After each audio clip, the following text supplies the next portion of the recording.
Tu já parou pra pensar por que a Oakley é o fenômeno cultural que é aqui no Brasil? Hoje eu vou conversar com Caio Amato, que é o CEO global da empresa, e ele vai me contar um pouco sobre como funciona isso e o lado humano das coisas. A carreira dele é construída em cima dessa visão, conectar esse negócio aos seres humanos, às pessoas, no fim das contas. Foi um papo que a gente vai viajar por aí, cara. Entender melhor a visão do Caio sobre a maneira dele de fazer negócios e trazer produtos novos, inovadores e diferentões para o mundo real e fazer com que as pessoas se interessem por eles na prática. Bom, Caio, primeiro, obrigado por vir aí, cara. Obrigado pela moral. A gente já tá conversando há um tempo aqui antes de começar, né? O prazer é meu, mano. Muito, muito feliz de estar aqui com vocês. Você é muito mentiroso, cara. Mas obrigado pela moral, pela parte. Eu tô mais ou menos feliz, então. Tá, Bom, porque a gente Afinal, sou despojado. Isso, a gente tava comentando aqui que hoje eu vou conversar com um executivo despojado, portanto você em tênis mesmo. Entendeu? Vai fundo. Um executivo anti-executivo. Cara, eu te conheci quando você veio aqui no estúdio trocar uma ideia do nada, né? Queria ir trocar uma ideia e a gente conversou bastante aquele dia lá e tu me contou um pouco da tua história. Mas, bom, pra galera que tá aqui assistindo a gente, me fala como é que foi pra tu chegar na Oakley. O que você estava fazendo antes?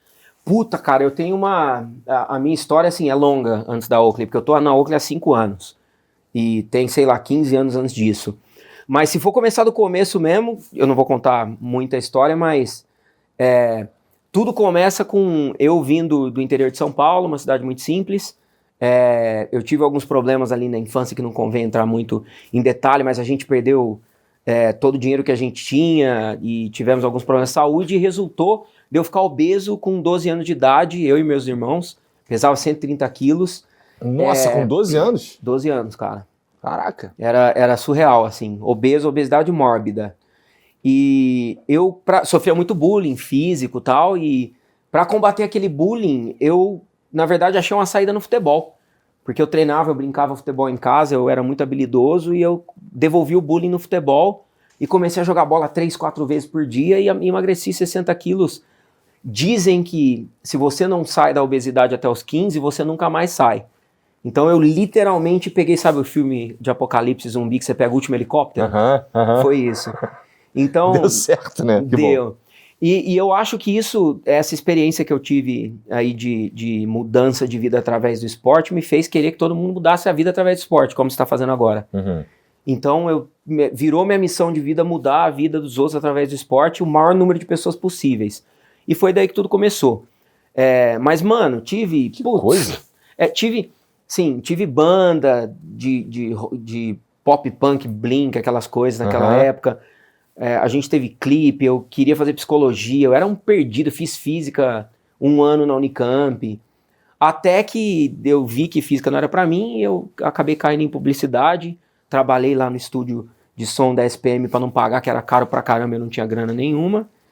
E aí começou minha carreira em marketing por acidente. Porque eu queria ser diretor de cinema. Mas geralmente não é por acidente, Caio. Eu não sei no mundo que você vive, se as coisas em geral, não em geral, mas com frequência acontecem por acidente. Por exemplo, o fato de eu estar aqui é um puta acidente também, cara. Eu tava dando aula de inglês, cara. Probabilisticamente é sempre um acidente. Pois é, se for parar pra pensar da onde eu tava e aonde eu tô agora, não era pra acontecer, sabe? Mas ao mesmo tempo alguém tem que estar aqui. Alguém tem que estar aqui. Então alguém teria que ocupar esse espaço, é uma outra teoria.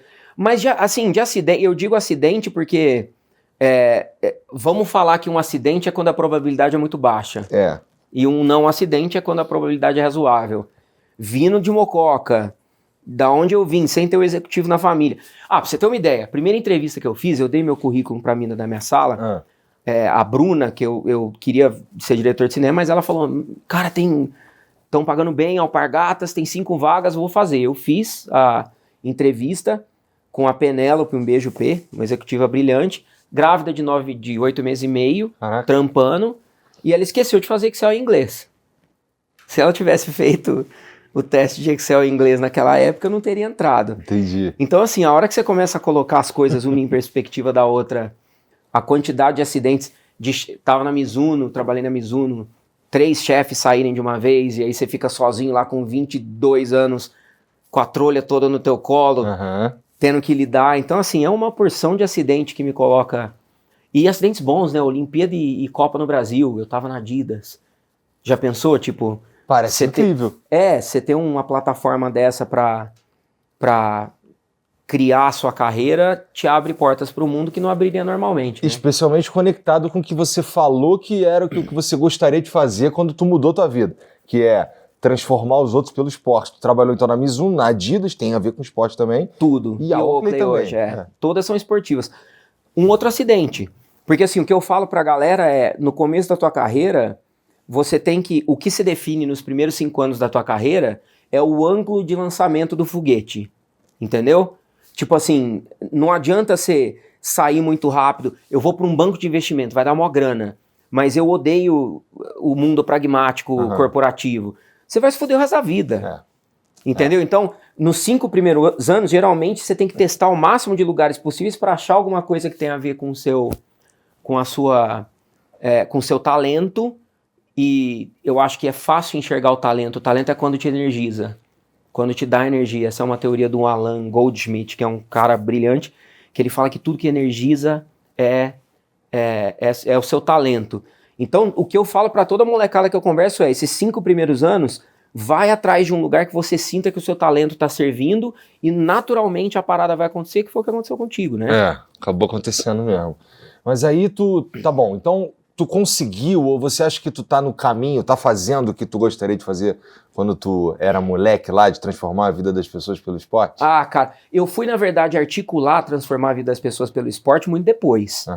Porque eu só via que aquilo me dava um puta tesão de fazer. E tu não sabia... E não articulava, não parava pra pensar por que isso é legal. E as pessoas perguntavam, eu até falava, não sei, nunca fiz nada diferente disso. E aí, assim, mas falando com uma puta paixão, com puta tesão das coisas que eu fazia. Mas desde a Mizuno, assim, eu acho que eu já sacava que eu tava no lugar certo, fazendo as coisas certas. Porque quando eu mudei pra São Paulo, de Mococa, eu lembro que eu queria conversar com todo mundo no metrô, sabe? Eu sempre amei psicologia, neurociência, sou apaixonado. E aí eu entrava no metrô, queria trocar ideia com a galera e ficava olhando o que eles vestiam. Então sempre fui apaixonado. Aí chegou na Mizuno, quando eu tive a chance... Quando eu entrei lá, eu fazia tudo. A planilha de Excel, cadastrava o produto. A minha planilha de Excel era o resultado do ano da empresa. Então, se eu errasse uma fórmula, dava menos 80 milhões, tá ligado? Era muito precário. E descia para falar com os clientes lá no showroom, para ver o que vendia, o que não vendia. Então, tudo isso me formou... E era uma marca ortopédica na época, a Mizuno. Ortopédica? Era uma marca japonesa quase ortopédica de visual. Então, assim, imagina... Mas quando a gente era moleque, você vai lembrar, que a gente é mais ou menos da mesma idade, você vai lembrar que tinha um Mizuno Camaleão que era o tesão, todo mundo queria o Mizuno do Camaleão. Né? Que é o meu primeiro projeto. Sério? Meu primeiro grande projeto de mudança de vida é ele. Que foi, na verdade não era tão moleque assim, né? O Mizuno Camaleão é o Prophecy que você tá falando. Acho que é. Porque o que aconteceu foi, a gente mudou totalmente a operação da Mizuno, porque era pós-venda, a gente comprava e tentava vender, não fazia sentido nenhum, mas para convencer o japonês de que tinha que fazer a amostra 2 anos antes, fazer cor para o Brasil, demorou muito para restabelecer esse sistema operacional. Quando a gente estabeleceu, o valor da empresa dobrou, só de excelência operacional, entendeu? Aí o próximo passo foi, vamos fazer cor para o Brasil. Triplicou. Aí o próximo passo foi, eu olhando para o mercado, e eu já tinha perdido meus 2 chefes, e estava só eu e o Leandro lá, que é um grande amigo até hoje, a gente olhava para o mercado e falava, cara, a gente já está dando luz alta na Adidas. Mas de alguma forma a marca não era sexy. Ela era uma marca japonesa, fria. Não que japonês não seja sexy, né? mas era uma marca muito fria, ortopédica mesmo. As campanhas eram ruins. Aí a gente começou a fazer umas campanhas super legais, tipo... Eles não estavam felizes com esse posicionamento também, eu imagino. Os próprios japoneses. Não, eles estavam. Eles estavam nem aí. Não, eles não estavam nem aí, porque a cultura deles é assim. Eles fazem pra cultura deles, né? E depois eu fui aprender isso mais pra frente, que é totalmente adaptado pra cultura sua ali. Foi a primeira vez na vida que eu entendi que, assim, se você fizer o que você sempre fez, você vai ter o que você sempre teve. E nesse sentido, eu olhava pro mercado e falava, cara, eu preciso transformar a Mizuno numa marca sexy. Eu preciso fazer as pessoas consumirem a Mizuno limbicamente. Que eles olhem pra marca e falem, que marca foda, hype, legal. E aí a ideia foi, eu chamei o Mr. K Yoda-san para uma conversa, eu sempre pedi um produto mais caro, eu queria ter o produto mais caro do mercado, porque no Brasil, naquela época, produto mais caro, melhor, e aí na minha cabeça, eu ia conseguir ser um pouco mais sexy e traduzir um pouco das pessoas. Aí eu fui conversar com os clientes e com o consumidor, que assim, eu sou apaixonado por isso, então eu conversava muito, e entendi que, tipo, não adiantava eu falar o que eu queria pro japonês, eu tinha que falar o porquê, sabe? Muito. E eu cheguei pra ele e falei, cara, deixa eu te explicar. O Brasil é um país que a gente tinha uma taxa de importação enorme nos anos 90, 80. A gente não conseguia ter produtos importados e quem tinha era muito rico. Eles não roubavam carteira, roubavam tênis, né? Acho que a gente era criança nessa época. E isso deu um senso de pertencimento pro tênis e uma relação humana com o tênis que no Brasil é diferente do resto do mundo. Um tênis aqui tratorado, com tecnologia visível, era tido como status, então, e fora daqui era tido como mau gosto. Então, assim, eu expliquei pra ele que o tênis era um objeto de inserção social, que era um objeto de status, era um objeto de pertencimento. No dia seguinte ele falou, vamos fazer. E a gente fez um produto de R$1.000, que na época era $500, um preço absurdo de alto. Eu trouxe 6.000 pares, vendeu em 5 minutos. Eu trouxe 100.000 pares, vendeu em um dia. Eu trouxe 200.000 pares, vendeu em 3 dias. E virou aquilo. E assim, pensa um lojista. Cada 12 pares que ele vendia de um Prophecy, que era o tênis, o camaleão, ele fazia um resultado que ele precisaria vender 324 topper. Você entende? Que tipo, foi uma virada também de mercado, em que foi o primeiro... E eu ouso dizer que, na época, o mercado de sneaker não chegava aqui. Né? A gente tinha um mercado muito fechado. Sim. E foi o primeiro tênis, acho que sneaker, do mercado brasileiro, que foi feito para cá, para o consumidor local, e as pessoas sentiram aquele pertencimento traduzido em produtos. Basicamente, sabe? Você está dizendo que o erro que estava sendo cometido ali era não enxergar o mercado brasileiro como uma coisa única e produzir uma parada específica para o mercado brasileiro. É sempre assim. E eu acho que cada mercado tem... Vou dar um exemplo muito idiota, mas é bom para entender, para as pessoas entenderem. Óculos, hoje eu trabalho com óculos. O óculos escuro no Japão, ele é tido como um óculos de mafioso. Então as pessoas não usam porque é óculos de bandido. Lá só vende lente que é washed, que é aquela lente que dá para enxergar o olho. Tênis na China, só se vende tênis que tem a tecnologia de respirabilidade, é a primeira coisa lá. Se eu ponho o Mizuno Camaleão lá, os caras na China vão falar, vocês estão loucos, o que é isso aqui? Isso é um trator, não vou comprar nunca. Então, assim, cada mercado vai ter nuances muito significativas de cultura e de construção, que se você não tem a sensibilidade, e eu diria até mais, Igor, não é sensibilidade, é humildade. Porque uma das coisas que eu falo também é que as marcas não vendem... Hoje, as pessoas não compram produto mais, elas compram pertencimento e valores. E as marcas, elas ainda acham que elas são relevantes e ativas em criar alguma coisa, sendo que a marca, na verdade, ela é um enabler para as pessoas fazerem e traduzirem o que elas quiserem. Então é ter essa humildade de tipo entender, eu não tô aqui para cagar a regra e fazer o que eu quiser, eu tô aqui para traduzir o sentimento das pessoas e a cultura das pessoas em um produto. E foi complicado fazer isso no Brasil, na Oakley? A Oakley, na verdade, foi o oposto, porque, primeiro que assim, eu não peguei a Oakley no Brasil, eu peguei a Oakley no mundo. E eu já tinha passado por uma experiência na Adidas de 5 anos globais lá, que eu fui para lá desenvolver uma carreira global, então eu tinha tido tempo já de entender as nuances culturais de cada lugar. E eu conheci a Oakley de moleque aqui, então eu sabia o que o mercado brasileiro queria. Mas o problema da Oakley era um problema muito diferente. A Oakley, eu costumo dizer que ela era prisioneira do passado dela. Era um passado tão glorioso e tão foda. Jordan, assim, toda a áurea que a Oakley tinha, o X-Metal, e o mundo pós-apocalíptico que foi criado, de Indianar, que era um gênio, que as pessoas tiveram, depois que ela foi vendida e que o Jim saiu, que era um visionário, as pessoas tiveram dificuldade de criar para o futuro e entregar para o presente, que era o DNA da marca. A marca sempre foi uma marca que criou para o futuro e entregou para o presente. A Oakley, assim, por isso que o meu desafio ao entrar na Oakley foi quase o oposto. Eu tinha uma marca que o DNA dela era maravilhoso, incrível, não tinha como ser um DNA melhor, a cultura não tinha como ser uma cultura melhor de empresa. Igor, os caras vão trabalhar com cachorro lá, vão de bike, entram com a bike suja, uma vez por mês eles têm guerrinha de bolinha. Airsoft. E aí os caras, tem engenheiro, tem cientista, os caras fazem uns mini tanques de guerra pra ir dando tiro na galera de Airsoft. Nossa, então, assim, deve ser maneiraço, pô. Mario Kart, campeonato a cada 15 dias, no telão, no central, num auditório incrível. Então, assim, eu não tinha um problema de cultura interno. Eu tinha um problema de que, as pessoas elas pararam de sonhar, de entregar pro futuro e no presente. E o problema número 2 é que, para eu conseguir fazer essas pessoas enxergarem um futuro ao invés de olhar para trás e lembrar de como era glorioso, como é que você faz isso, cara? Parece muito complexo mesmo. Imagina.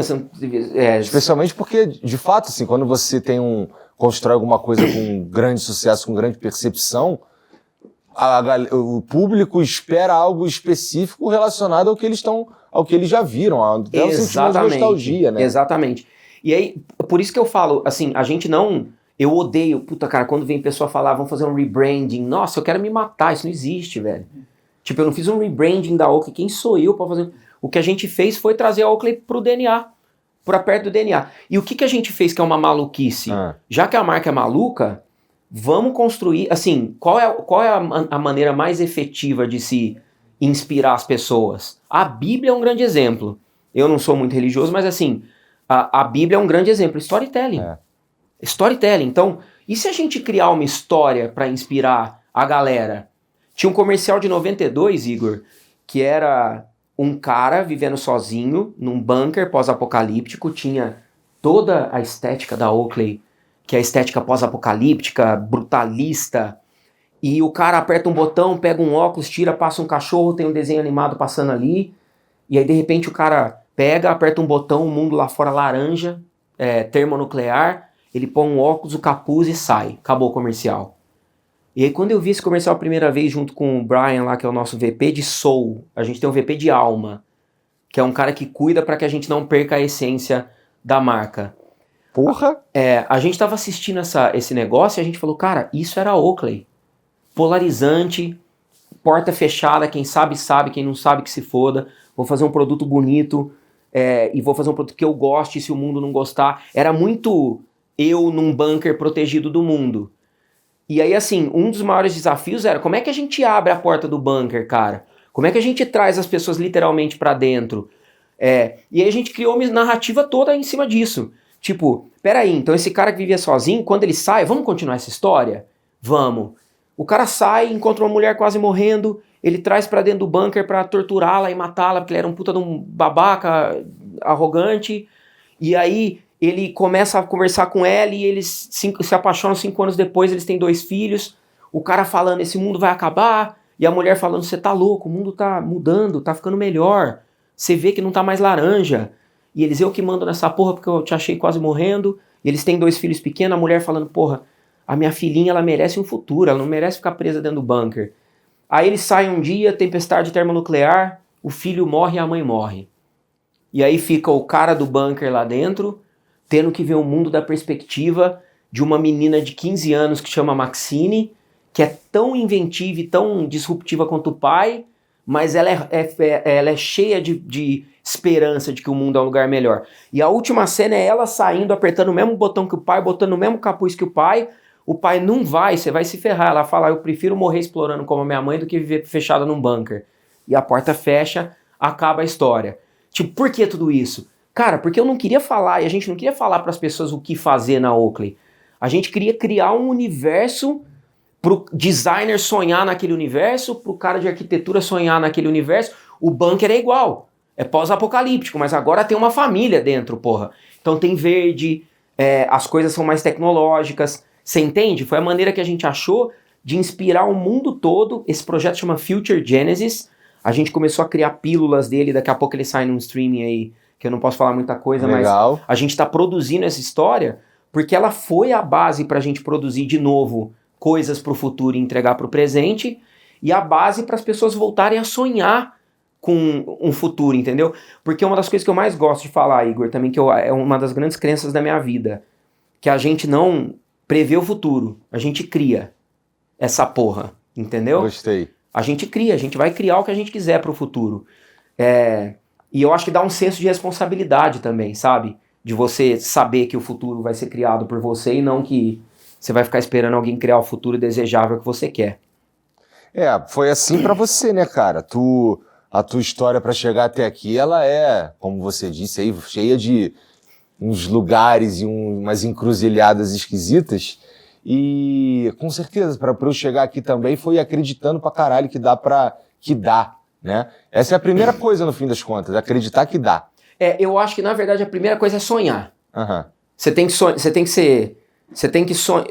Se você não imaginar o futuro que você quer. Vou dar um exemplo prático, né, pra contar o que eu quero dizer. Tipo assim, se você não imaginar o que você quer, como é que você vai construir? Eu tava um dia falando com um amigo, eu moro na Itália hoje, em Milão, e eu tava falando com um amigo do Brasil, e a gente conversando, eu falei, puta, cara, como eu queria conseguir jogar tênis com você aí no Brasil. Ou como a gente podia, eu não surfo, mas, putz, já pensou se pudesse surfar com o meu amigo da Austrália?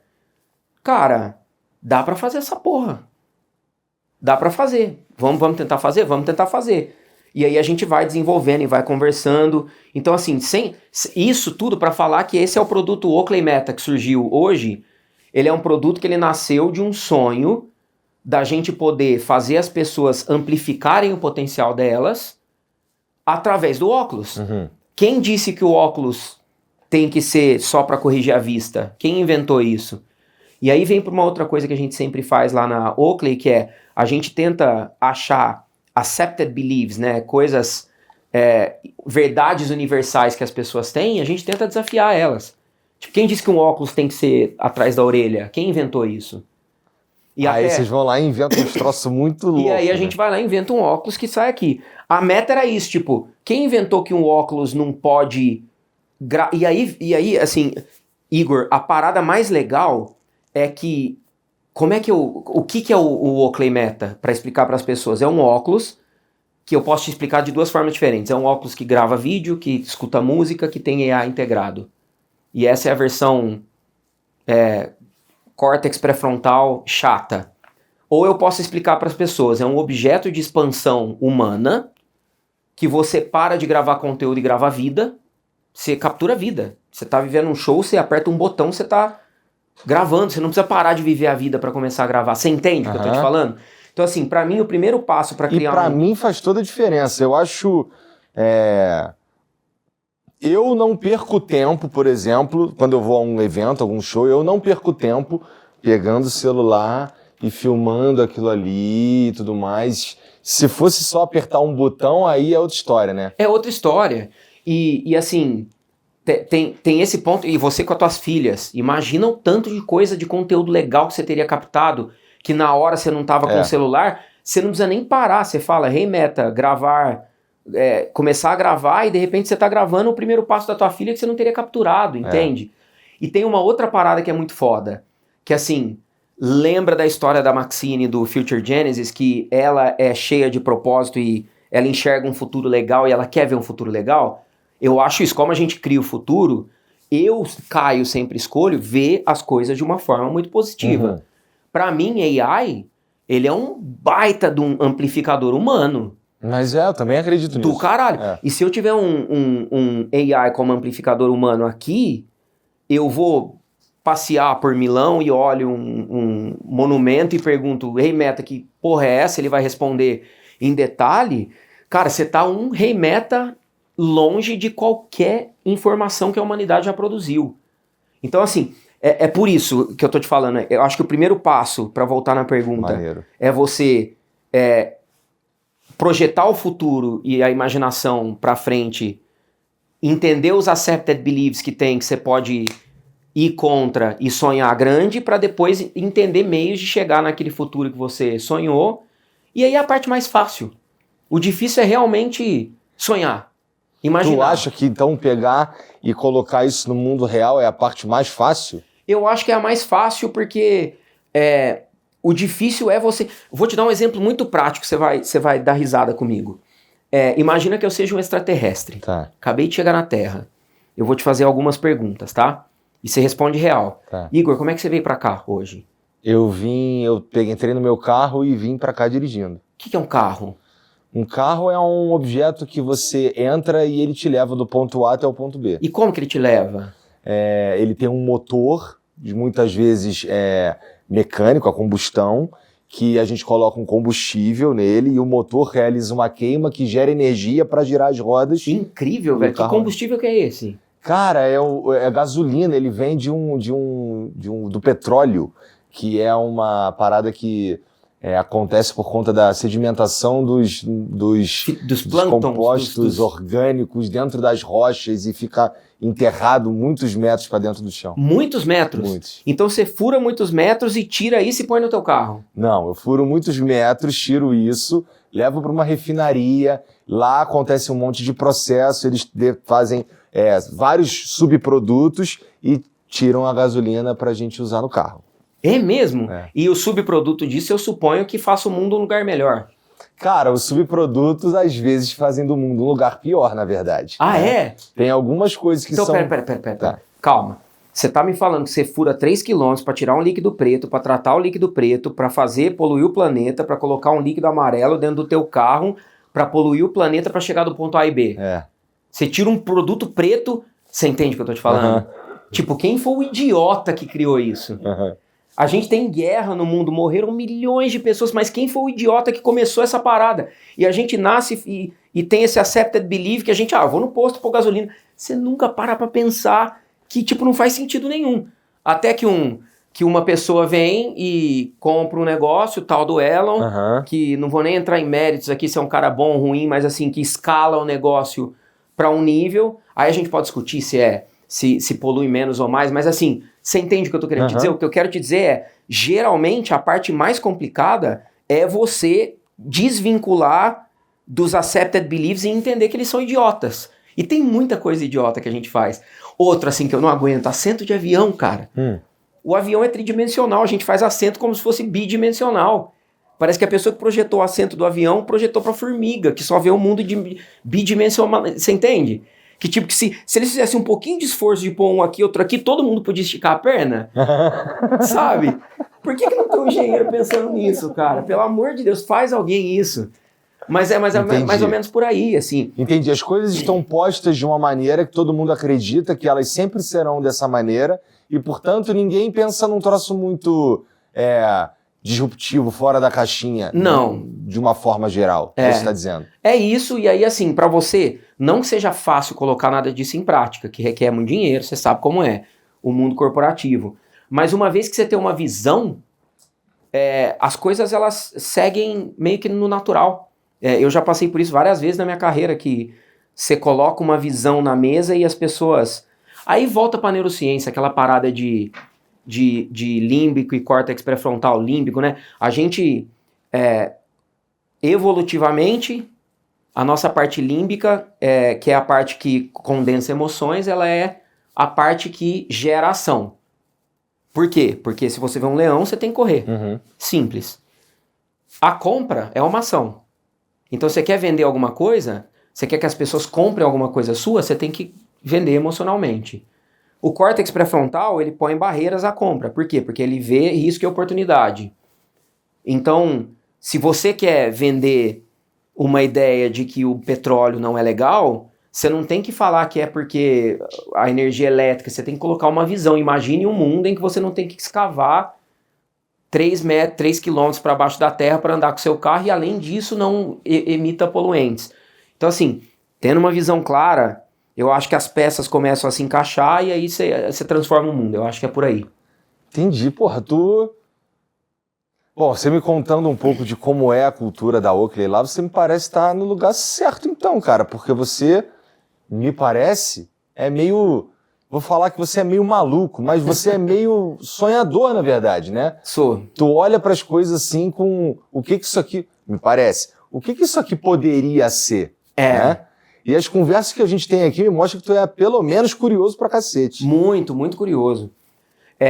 Assim, vou te contar uma outra história da Adidas agora que tem a ver com isso, de tipo, ver o mundo de uma forma diferente. Porque, de novo, é a mesma frase que eu falei, se a gente fizer o que sempre fez, você vai ter o que sempre teve. Uhum. Eu cheguei pro CEO da Adidas Global, número 1 do mundo. E eu tava em running, eu cuidava de running global na Adidas. E em um certo momento, o running era, que você tá agora em running, você vai reconhecer. O running era um esporte individual, chato, que você colocava um split short, você era um branquelo pinguelão, ou você era um keniano que corria muito rápido, e era isso o universo de running. Zero atrativo, zero sexy para algumas pessoas, para outras, quando você sente a endorfina, você entra naquilo e não sai mais. Eu corro todos os dias. Mas em um certo momento, as pessoas mais jovens começaram a achar a corrida sexy e começaram a formar grupos de corrida. E começou a acontecer uma revolução dentro do mundo de corrida mundial. E ninguém via, porque todo mundo estava focado na corrida ser veloz, para pessoa com split short, você entendeu?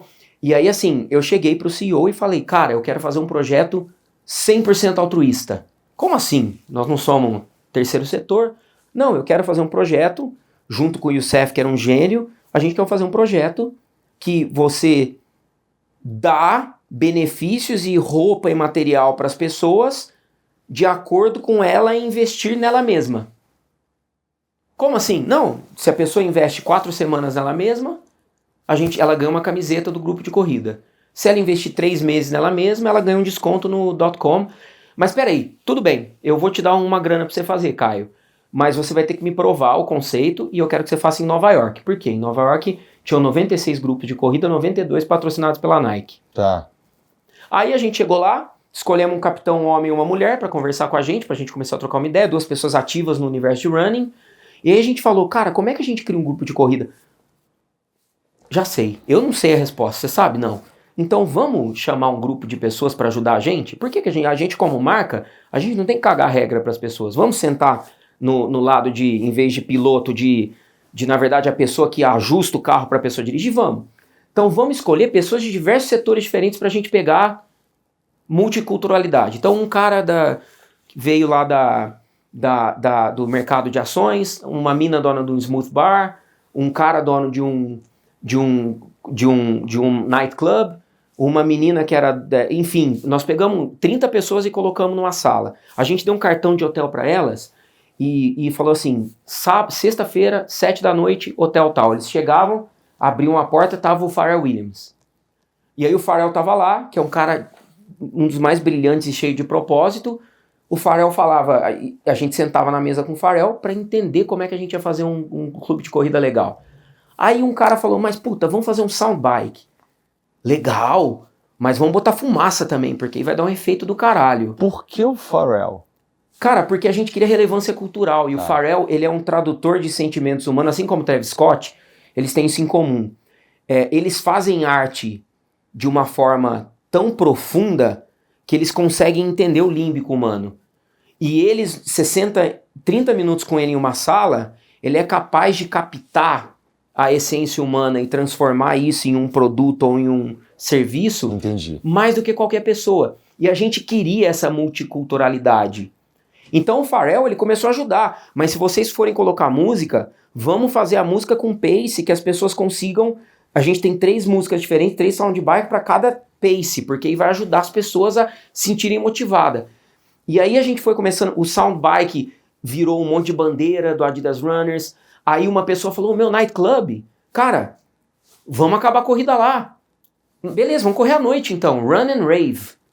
E aí fazia uma balada, que era a galera indo, o treinador ia lá, treinava todo mundo na balada, a mina do smooth dava o smooth, e aí o bagulho virou um sistema operacional que a gente não fazia nada.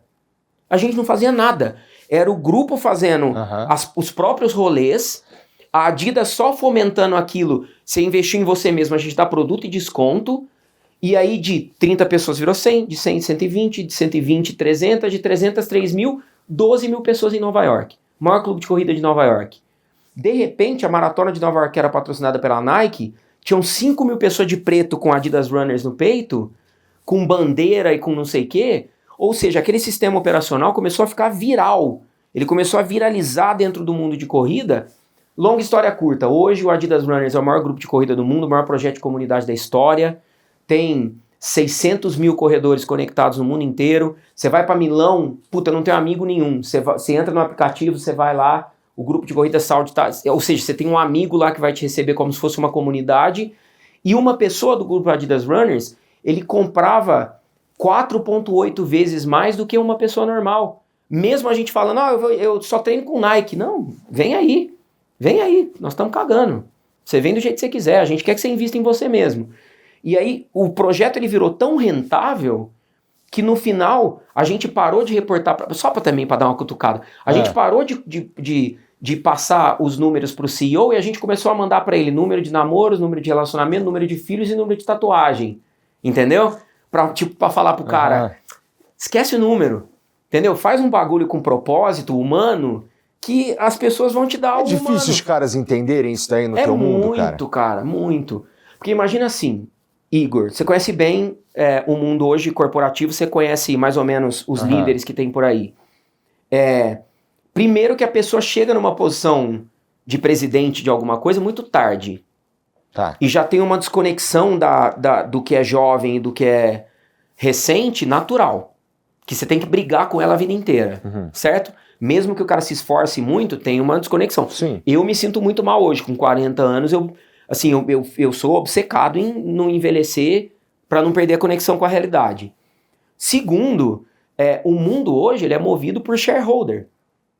Né? O cara que tem share na atuação, geralmente as empresas elas querem agradar o shareholder para ter mais ação no valor de mercado, e quem agrada o shareholder não é uma pessoa geralmente especialista em seres humanos.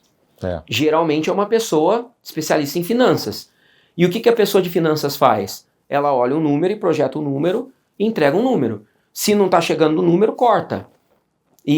Exatamente. Então, assim, o grande erro, meu ponto de vista, o grande erro do mundo corporativo foi se basear em números e fatos ao invés de se basear no ser humano. E foi aí que a gente se perdeu. Porque quanto mais a gente se baseia em número, mais córtex pré-frontal, menos relevante você é. E a gente tem exemplos aí do mundo. A gente tem exemplos do mundo corporativo de marcas que estão. A Nike está num momento difícil, que está caindo share pra caramba. Por quê? Porque o líder que estava lá, ele era muito preocupado em vender. Parou de inovar. E aí, quando você é preocupado em vender, você faz produtos que são inspirados por data e passado, e você esquece de imaginar o futuro, você esquece de criar um futuro desejável, as pessoas param de desejar a tua marca e o número começa a cair. Faz sentido. Então é contra-intuitivo, mas se eu fosse dono de uma empresa, eu talvez colocaria um CEO ou o cara de RH. Uma pessoa que entendesse de seres humanos para tocar a empresa. Porque é tudo, cara, no fim é tudo baseado em... A gente é humano e... Quantas vezes, assim, eu entro na empresa e as pessoas... Por isso, assim, do anti-mundo corporativo e anti-herói. Eu chego nas minhas reuniões com pessoas de terno, eu chego vestido assim o tempo inteiro. Que é pra provar, é a mesma coisa que você tentar fazer com o chinelo. É pra provar um ponto, entendeu?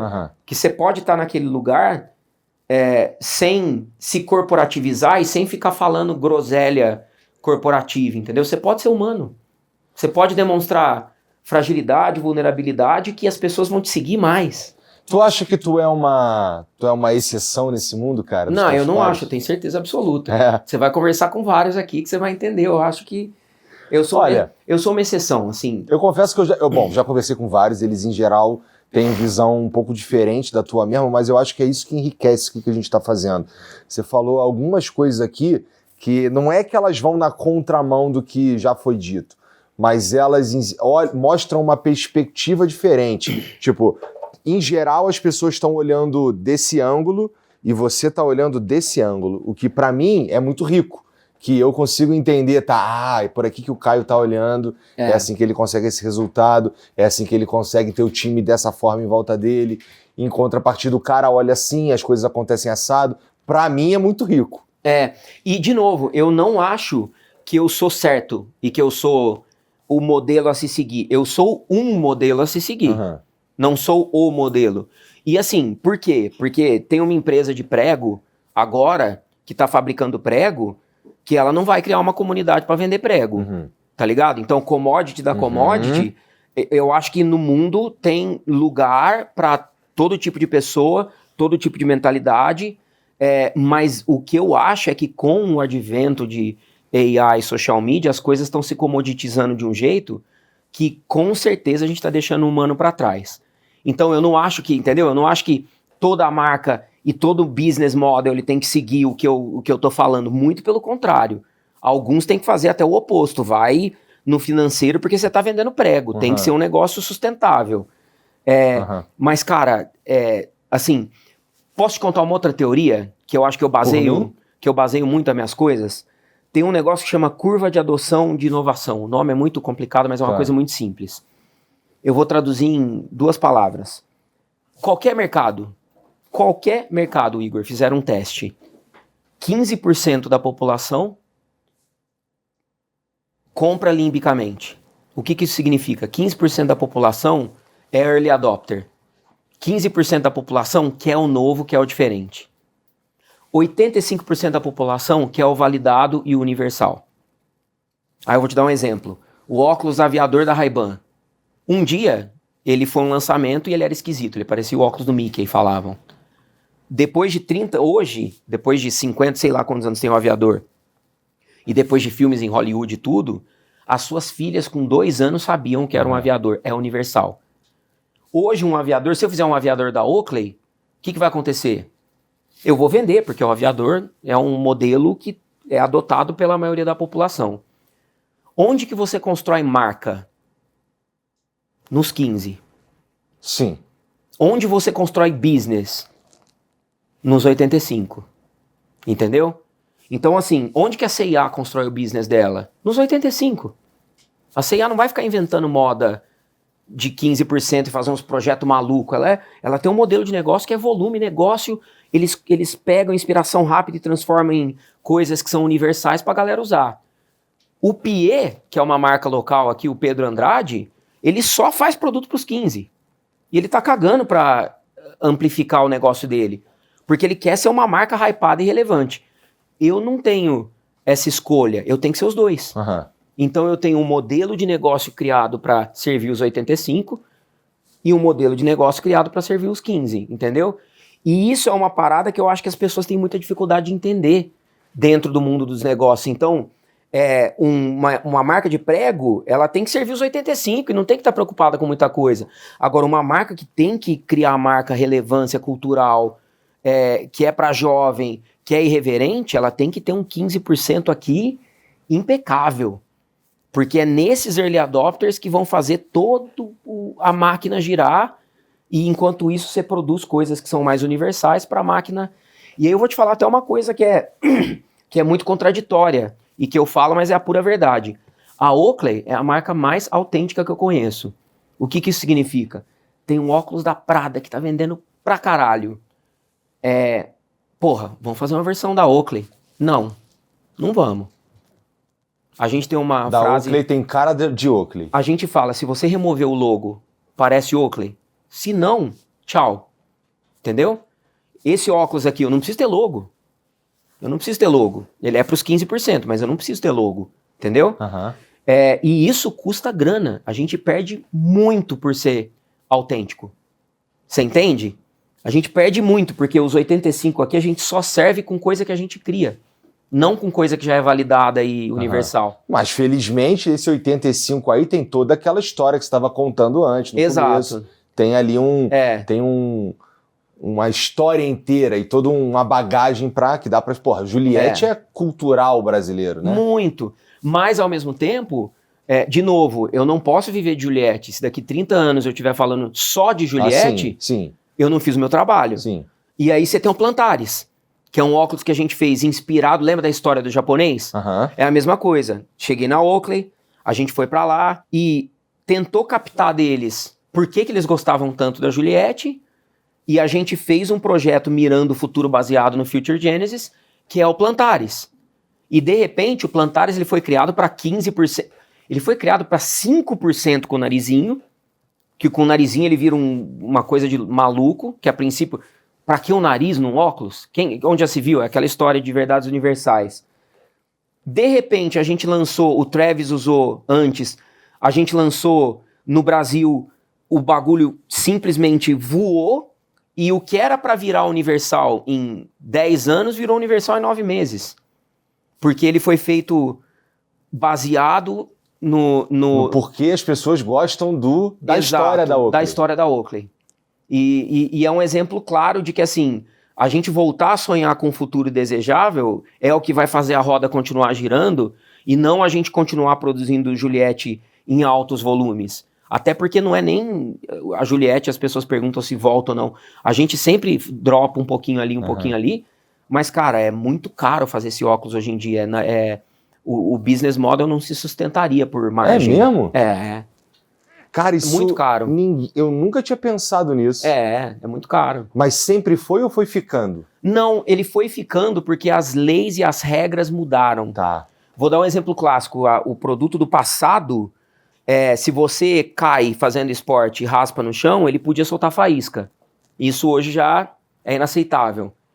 A gente, para fazer o X-Metal, a primeira vez que a Oakley fez um X-Metal, eles compraram uma fábrica de golfe, e a primeira tentativa de fazer um óculos de metal, um cidadão lá, que eu não vou me lembrar o nome, teve a ideia de abrir a caldeira de uma vez e explodiu uma empilhadeira e derrubou uma parede, porque... entra oxigênio, o bagulho explode.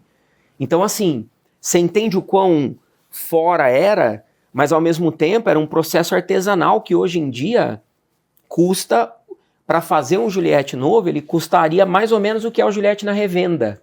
Entende? Então, tem outra, a gente respeita muito os caras que piram na marca e os colecionadores, a gente nunca...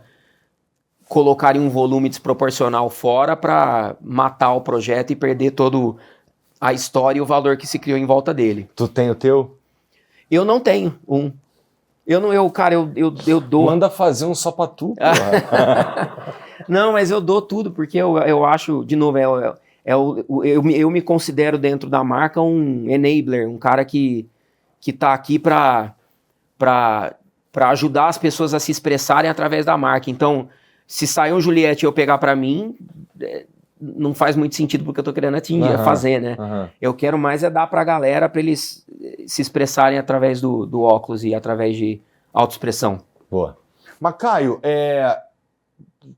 ser um enabler, você tá dizendo que você gostaria que as pessoas usassem aquilo ali, se sentissem parte daquilo, realizassem o próprio sonho e tudo mais... mas a gente também está falando de um produto que ele é meio caro. Ele é bem caro, bem caro. Então, como é que faz, então? Porque, assim, da onde você vem, com a tua história e tudo mais, eu imagino que tu queira se conectar com as pessoas que eram como você era. Né? Exatamente. Mas o óculos é caro. Como é que a Oakley faz para trazer essa galera, ou manter-se no imaginário dessa galera, sendo o produto que é? Tem uma estratégia, e aí entra um pouco numa parte mais técnica, mas eu acho que é legal contar para as pessoas. Isso vem da Adidas antes, tá? É uma coisa que eu aprendi desde a época da Mizuno. A gente tem um sistema que chama Hero to Halo. Tá, já entendi tudo, mas vai lá. A gente faz um produto herói, e a gente usa desse produto herói para criar um efeito halo. Como é que eu traduzo isso? Me ajuda. Um efeito... sei lá.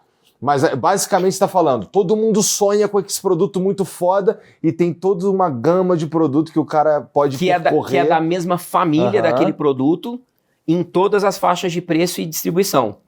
O Plantaris, ele é o mais caro, tem um produto que chama Lateralis, que é intermediário, e tem o Masseter, que é um produto acessível. Então ele tem a mesma linguagem, mas ele vai perdendo um pouco de valor visual conforme ele vai vindo para baixo, ele mais universal fica. Você sonha com ele no nível mais sinistro de todos. Exato. E depois vai transformando dentro das possibilidades um troço Exato. mais acessível. O futebol, eles têm uma estrutura que é assim, P1, P2, P3, P4, P5. Preço 1, preço 2, preço 3, preço 5. O preço 1, que é uma chuteira que custaria no Brasil, sei lá, na minha época era 4 pau, hoje deve ser 10. É a chuteira que o cara usa no gramado. Pesa 70 gramas. E é um produto que tem um nível de tecnologia absurdo. Aí você cria um preço 2 que... já pesa 90 gramas, 120. O 4 e o 5 é 90% da venda. Que é onde você dá acesso para as pessoas.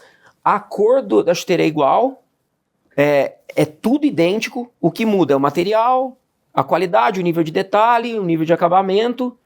Então, assim, isso Entendi. Dentro do mercado esportivo é um accepted belief. É uma crença universal de que você cria inspiração num lugar, mas você precisa dar acesso através de outros produtos, porque, cara, é simplesmente impossível você inovar barato. Ah, com certeza. Esse é um problema. A inovação implica que você tem que criar novos meios, novas plataformas, e implica que ele vai começar caro até que um dia consiga ficar barato e escalar. Entendi. Bom, é um jeito interessante de olhar e realmente é uma estratégia que é usada bastante por aí, mesmo que não se fale o que está acontecendo, né? Exato. A gente meio que entra nessa dança, o consumidor entra nessa dança sem saber que está dançando, Sem né? saber que está dançando. E é natural, assim, é natural. Você tem um budget que você vai poder gastar, então você vai lá e escolhe dentro do teu budget. Às vezes você nem precisa saber, né? Tu que escolheu esses óculos aí? Fui eu. Esse óculos é um óculos que não tá em linha mais desde 2000 e... Acho que eu nunca te vi sem esses óculos, cara. Não, é porque assim, meu rosto é fino, eu sou cabeçudo pra caralho, o boné... Também. Mas o rosto é fino, então, mesmo eu sendo gordinho, o rosto é fino. Então eu preciso de óculos que sejam mais redondinhos ou menores. E esse aqui é um que eu sempre pirei nele, eu não sei porquê. Eu olhava pra ele e eu sempre achei ele demais. Deixa eu ver. E ele foi descontinuado porque ele não vendia muito. E aí, cara, eu comecei a usar e virou meio que marca registrada, né? Virou meio que uma identidade minha. E aí, tô Caio Amato agora? O Brino que fala professor Bugiganga. Que eu pareço professor Bugiganga, do jeito que ele fala. Mas virou uma identidade, que é um óculos que eu acho que é por isso, assim, não tem... Além de o óculos, ele não é mais só alguma coisa que a gente usa ou para se proteger do sol ou para enxergar melhor, ele virou um item de moda no fim das contas. Virou um item de moda, né? Tem muita gente que usa sem a necessidade de corrigir e tal. Exato, então ele virou um item de moda, ele virou um item que é de autoexpressão. Que te coloca num grupo, Exato. Que você comunica alguma coisa através presta atenção, hein? Presta atenção. O que eu pareço? Eu pareço um vendedor de pasta de dente, mano. Se eu botar um óculinho quadradinho normal, Deixa eu ver se dá meta aí, me dá aí. Eu vou parecer um vendedor de pasta de dente, tá ligado? Eu tenho uma puta cara de nerd. Então, assim, eu acho que o óculos, ele ajuda a se expressar mesmo, assim. Ele ajuda a te dar uma autoexpressão que é o que você é.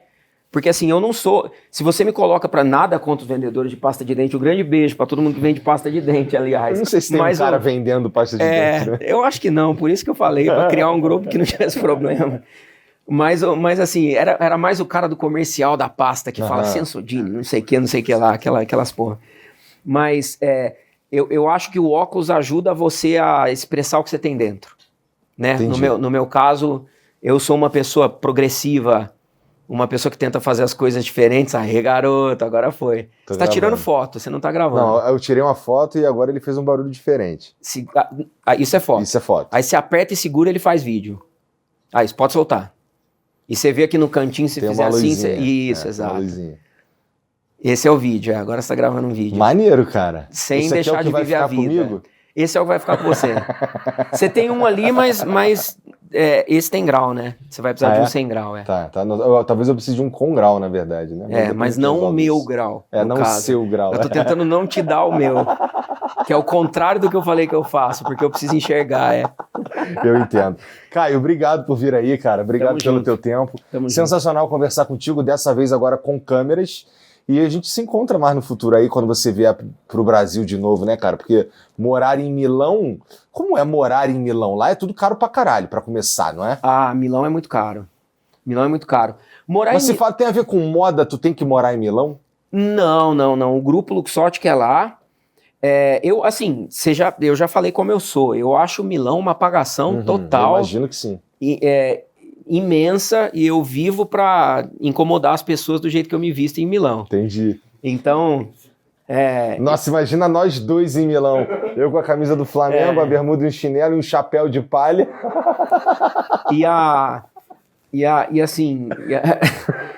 Eu sou meio contra a cultura lá, vamos falar desse jeito, acho que é mais fácil. Mas Milão é uma cidade muito viva, assim, do ponto de vista cultural. Tem muita coisa acontecendo, é legal. É uma das cidades mais poluídas do mundo, as pessoas não sabem, fica dentro de um vale e o ar não sai, literalmente. E tu consegue ficar com a respiração ruim quando vem pra São Paulo? E engraçado, cara. Tem alguma coisa aqui que não tem lá. Não sei se é um tipo diferente de poluição, mas aqui eu fico com muita alergia. Lá, apesar de o ar tá ruim, eu É um ar ruim, mas é europeu. Né? Não, vai ver que... Eu não sei, deve ter alguma coisa aqui que não tá engraçado isso. Eu não consigo explicar. Mas me dá muita alergia aqui. E Milão é bom porque eles falam que fica 45 minutos de neve, 45 minutos da praia, 45 minutos do lago de Como lá. Parece bom mesmo. Então é um lugar que você consegue... Tua família gosta? Não. Bom, então esse é o problema que você vai ter que resolver no futuro, seu Caio. A gente gosta de Portugal. Tá. Porque é o Brasil na Europa. Entendi. Bom, como é que eles chamaram o meme lá? Tinha um... Sei lá, o Jean que manja de Portugal. Guiana brasileira. Guiana brasileira. Entendi. Criaram esse meme. Eu gosto de Portugal, cara. Tá certo. Portugal é legal lá. Caio, muito obrigado mais uma vez. Vocês que assistiram aí, espero que vocês tenham entendido aqui parte do que o Caio falou, porque tem muito ouro nesse programa aqui, tá? Várias coisas que ele falou servem pra mim no meu dia a dia e, portanto, eu tenho certeza que se não servir pra você no seu dia a dia, serve pra nortear a tua carreira, tá bom? Mas obrigado mais uma vez. Obrigado a vocês que assistiram. Segue o Caio, deixar tudo aqui no comentário fixado e dá o like aí, compartilha, manda no grupo da igreja esse vídeo aqui, tá bom? Um beijo pra vocês, a gente se vê depois. Tchau.